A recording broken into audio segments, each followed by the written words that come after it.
Hello, Fearless Gamers. Matt here for Fearless Games, and we're continuing on with another episode of the Joy of Painting Minis, and we're continuing painting Major Laddermore here. Last time we fixed up her face, gave her some eyeballs, highlighted her hair, did the Commander and Cygnar symbol on her shoulder, painted her bottom tabard, and space-coated the her cape here. So we're going to continue on using the following paints that you see on your screen, and let's dive right in. So, for the most part right now, I just finished painting this guy up, so while I wait for... While I wait for that to dry, going to work a little bit on the spear here for a bit. So I'm going to put that to the side. We're going to work on this spear a little bit. First, going to get my base metal color and go over all of the metal pieces that I want this to be metal with this. So first go here.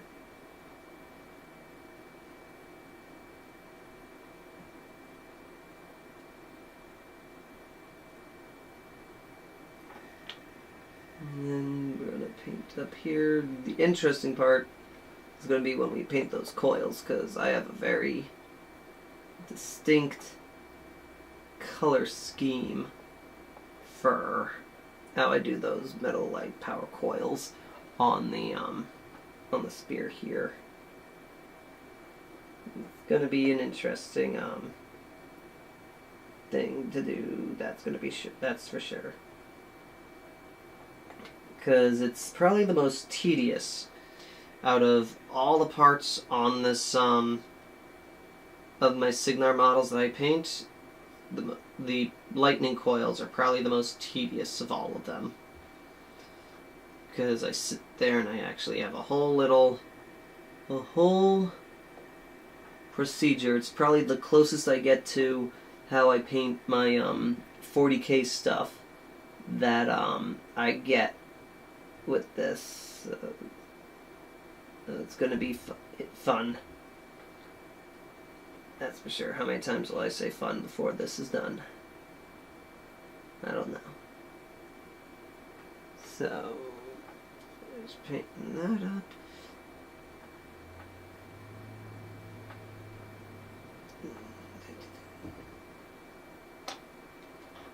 And then, once this is all taken care of here, then we're going to... Okay, now we're going to let that dry. How's this cape going? Almost done. And I'm going to prepare the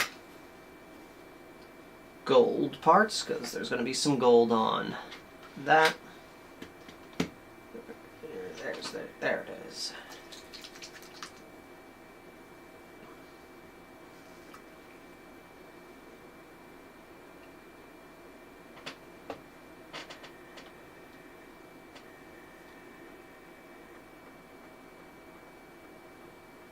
Okay, I'm going to paint up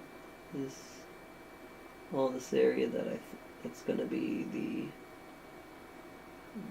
part of the lance. I'm going to make it nice and make it a goldish color, is because I think gold on the electrical parts looks really cool.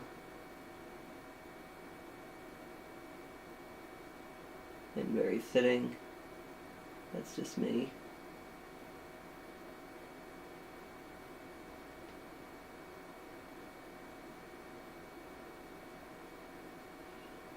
And so they said this was actually a fairly easy model.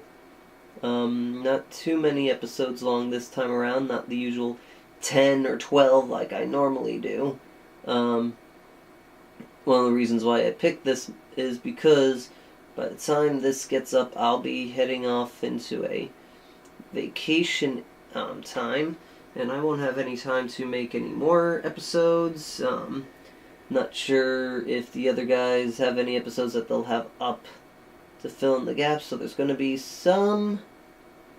probably a little bit of a break between this episode and the next episode of the Joy of Painting Minis, just to catch up and get back into the groove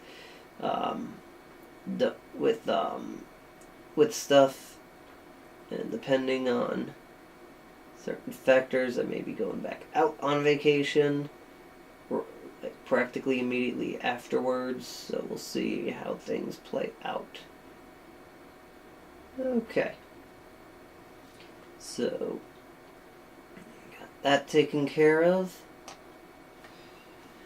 and now the brass color that I'm going to throw in. And what I like to do is to help distinguish brass from gold, I like to paint the brass color over a black base coat. I feel that it helps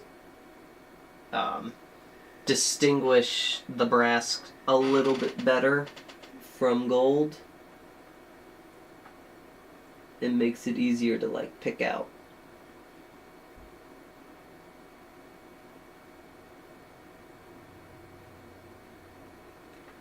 And this is using Cote d'Arms paint. Actually not a P3 color, though, since they're the same company. It kind of plays out the same. The jars are pretty much the same, which is nice. So I can actually just stick them in my little homemade paint, I guess, organizer that I made. Nothing really fancy, just a piece of wood with a holes drilled into it, proper size, so the paint jars will sit in them. So I could kind of like move them around if need be, and they'll stay right there, and they'll have everything stays in its spot. It's great. The only problem is for the GW one. The GW one is the holes are a little too shallow and they're a little too big, so they kind of like shake and move in them. Which is why I like the ones I made for the P3 stuff and the Cote d'Arms stuff a little better, because it sits nicer in those. Okay. Now bring in the gold piece. And this is gonna be, it's not too difficult, not as complicated as some of the other stuff I've done, but I think that's where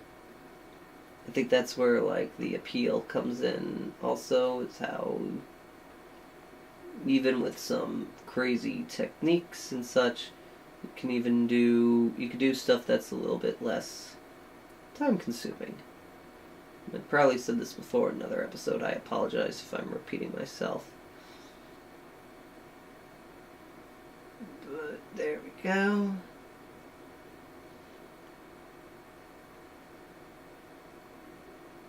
And people are wondering just how I came up with, say, some of the ideas behind how I paint stuff, or just where some of these paint steps or skills came from. Came from reading White Dwarf's YouTube, watching people paint. The Clown, he was a good source of tips for painting stuff. And also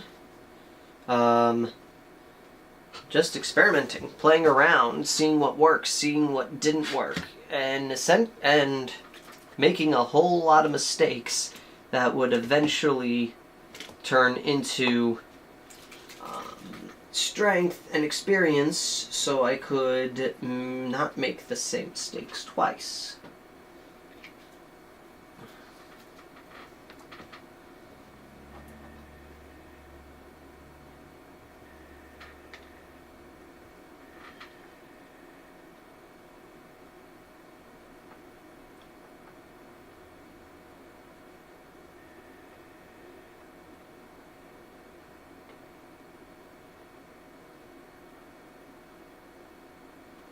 Now, see, this time, this one I'm going to, since there's no rivets, but there's a lip here on the lance, I'm bringing the black into that rivet to help emphasize it.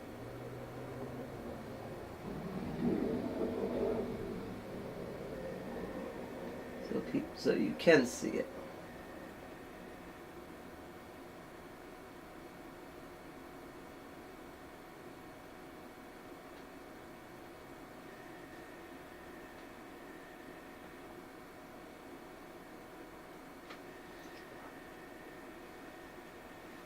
And then just finishing up here, bottom of the lance.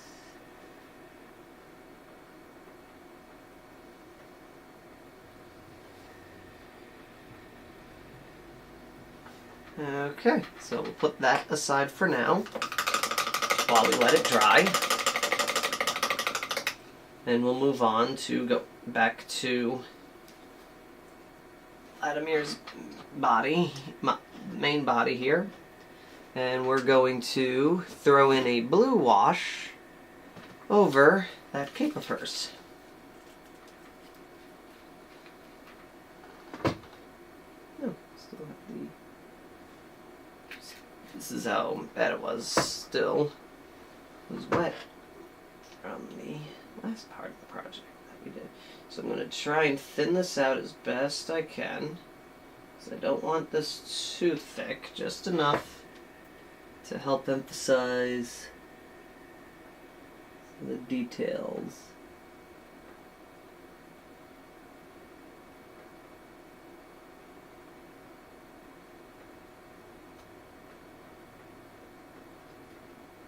As you can see, I'm just trying to get it into just the cracks and crevices. I'm not doing a full wash. I'm just basically taking the brush and going into these recesses, essentially where the shadows would be on the cape. Try and help bring them out a little bit more.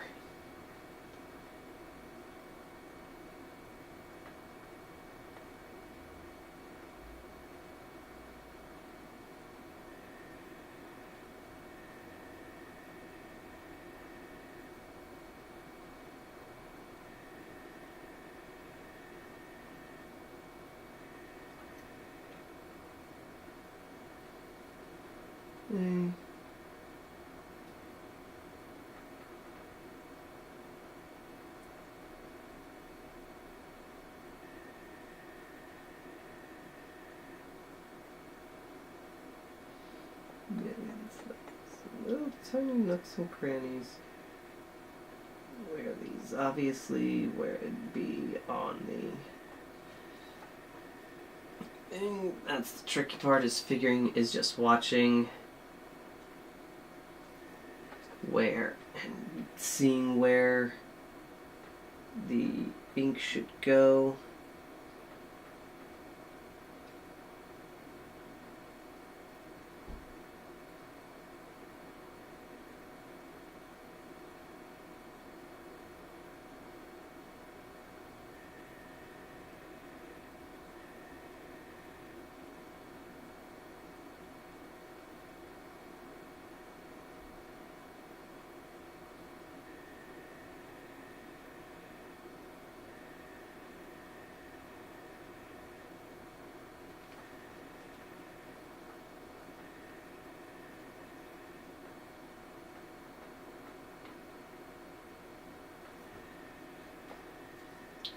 Okay, so boom, and there we are. So I'm just going to let this dry, and then we'll move on to the next stage.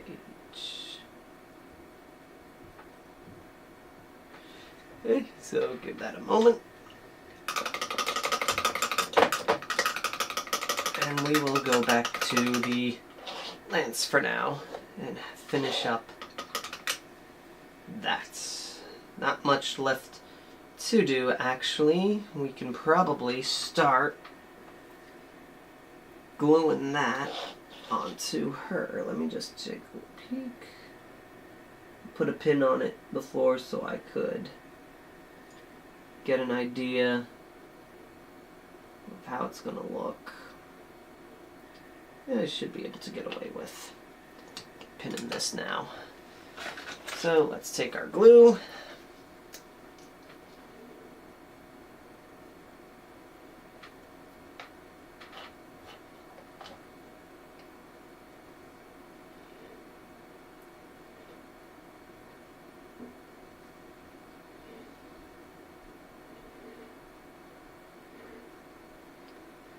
And then adding it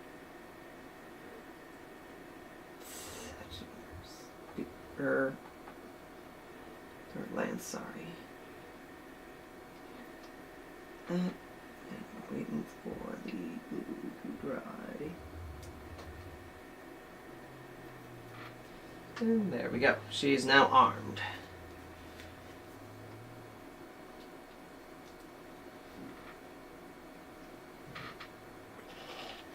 Okay, sorry, just so I can just doing this so I can see a little better.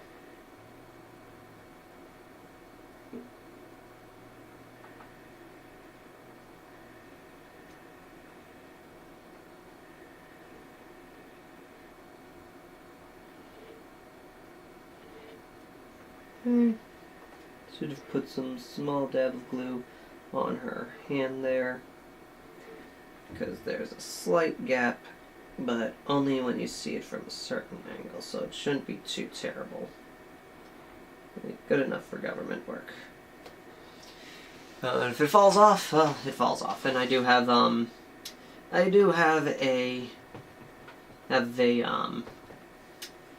fine luck with these pieces falling off, so when it does end up falling off, I'll glue it back proper.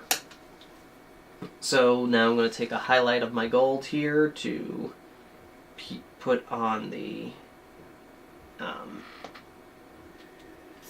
spear tip here.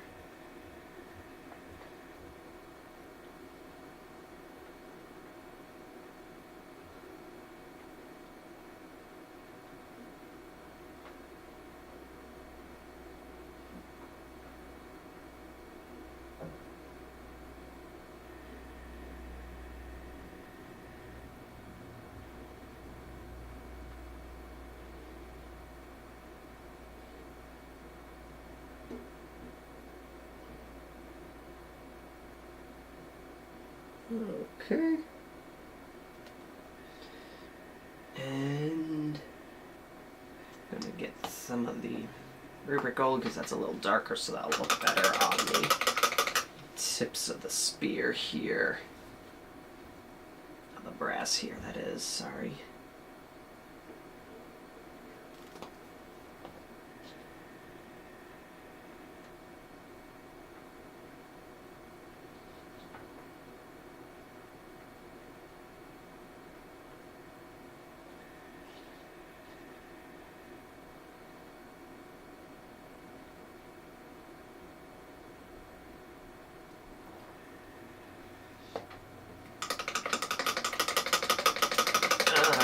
Now we'll go and do the finishing highlights on metal. As we come up, we're actually coming pretty close to the end here. All that's left really is to highlight her cape, do her the armor on her hands, and then the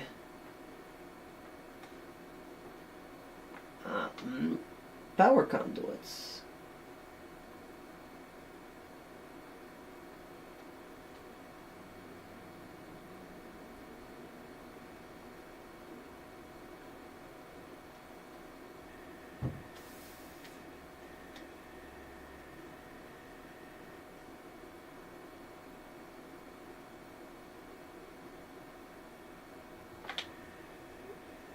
Okay. There we go. Boom. Now, move on to the next bit, which is going to be, I'm going to base coat the power coils on this. Gonna take my base color, shake it up because it hasn't been used in a while, and use this color for a base.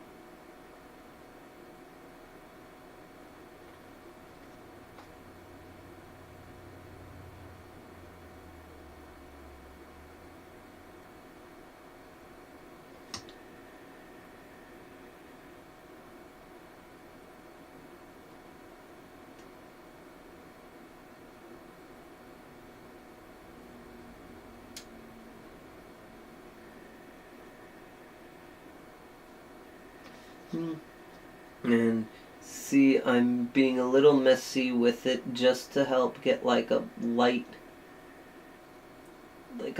glow effect on it. Like, being messy is like a cheap way of doing a glow effect on with this kind of stuff, because it's kind of just letting the brush act like the light and just hit where it touches. Make a color and affect the color of the model. That's why I'm being a little messy here, because it's a quick, easy way to get like a lighting effect, is to just basically be messy.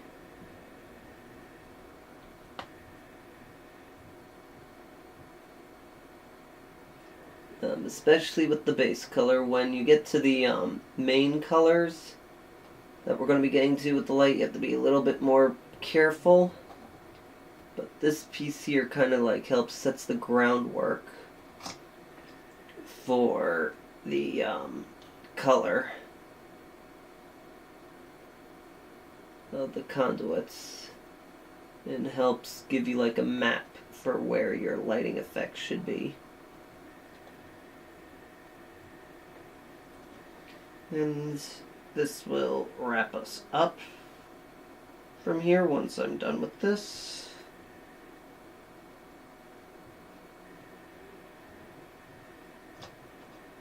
Okay, and then finish up with the power coils here.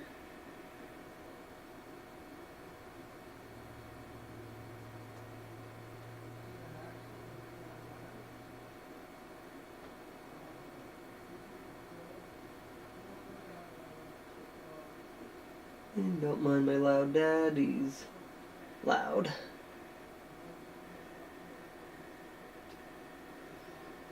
Nice.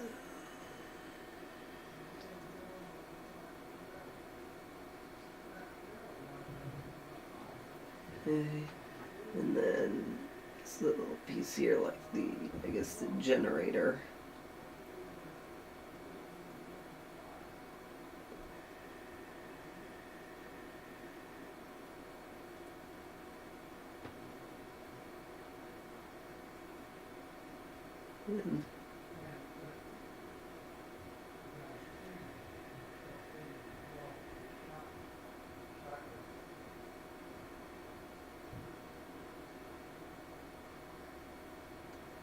Okay, so that is it for today. We will conclude the video here. Thank you all for watching, and until next time, fearless gamers, take care.